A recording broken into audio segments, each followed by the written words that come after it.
আপনারা কানের দুল দেন, আপনাদের দাদা ভাই কিন্তু খুবই আদর করে। আসসালামু আলাইকুম রাহমাতুল্লাহি ওয়া বারাকাতুহু। আজকে আমি এই যে দেখেন মনোহারি দহন দিছি, অবশ্যই আপনাদের কি কি লাগে অবশ্যই আপনারা আমার এখানে আসতে পারেন। এখানে আমার বহুত ধরনের বস্তু বাহিনী আছে, ক্যামেরাম্যানের দিকে নিয়ে আসো, আমি আপনাদেরকে দেখাচ্ছি।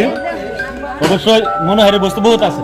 এই যে দেখেন কানে ফুল আছে, নাক ফুল আছে, চুড়ি আছে, এই দেখেন উন্নত মানের চুড়ি আছে, এই দেখেন উন্নত মানের চুড়ি আছে। আপনারা যে মুখে যে কি কি লাগান, এই যে আমার বুঝছেন এইগুলো মুখে যে কি কি লাগান, এই যেগুলা এগুলা কিন্তু ঠান্ডা দিনে মুখে দিলে অবশ্যই কিন্তু ভালো লাগে, চিলচিলা হয়।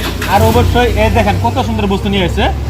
এই যে দেখেন কানের দুল, এগুলা যদি আপনারা কানের দুল দেন, এই কানের দুলটা দেখে কিন্তু আপনাদের দাদা ভাই কিন্তু খুবই আদর করবে, খুবই ভালো লাগবে আপনাদের। এই যে দেখেন এগুলা আছে কানের দুল, এগুলা আছে নাকের দুল, অবশ্যই আরো আছে। এগুলা দেখেন আছে কত সুন্দর সুন্দর দামি দামি কানের দুল আছে। দেখেন আপনাদের মাথার চুল কালো হয় না, আপনাদের মাথার চুল কালো হয় না, অবশ্যই এই যে বাসমল দিবেন, এই যেগুলো বাসমল দিবেন আপনাদের মাথার চুল কালো হবে, বুঝছেন? অবশ্যই আমার ভিডিওটা যদি ভালো লাগে অবশ্যই শেয়ার করে দিবেন। ধন্যবাদ।